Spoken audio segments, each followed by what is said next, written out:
चीन के जनूब मगरबी शहर छोंगछेंग के ज़िला योंगचुआन में इतवार के रोज़ बेल्ट एंड रोड इनिशिएटिव यानी BRI के सालाना चीनी हुर्फ के इजरा की तकरीब मुनक्किद हुई। तकरीब में इस साल के मुंतखब करदा हुर्फ योंग का बाज़ाब्ता ऐलान किया गया। चीनी हुर्फ योंग का मतलब है दायमी। ये तकरीब चाइना पब्लिक रिलेशंस एसोसिएशन और ज़िला योंगचुआन की अवामी हुकूमत के इश्तराक से मुनक्किद हुई। तकरीब में इस साल के हुर्फ का इंतखाब 9 हरूफ की फहरिस्त में से किया गया। फहरिस्त में काई यानी खुलापन, लियान यानी राब्ता और वैन यानी इस्तेहकाम भी शामिल थे।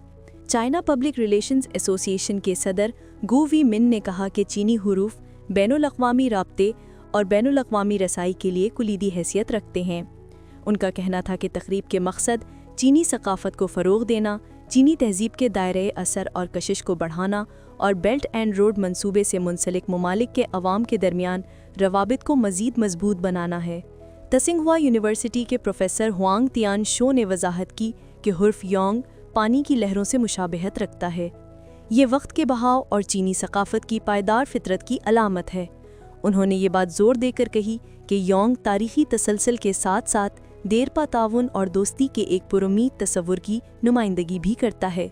इस मौके पर चीन, रूस, उज़्बेकिस्तान, इंडोनेशिया और लाओस समेत मुख्तलिफ ममालिक के नौजवान नुमाइंदों ने इस हुर्फ के बारे में अपने ख़यालात का इजहार किया।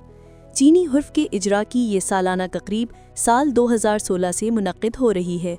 इससे कबिल मुंतखब होने वाले हुरूफ में है यानी हमा-आहंगी, शिन यानी जिद्दत और गोंग यानी एक साथ शामिल हैं।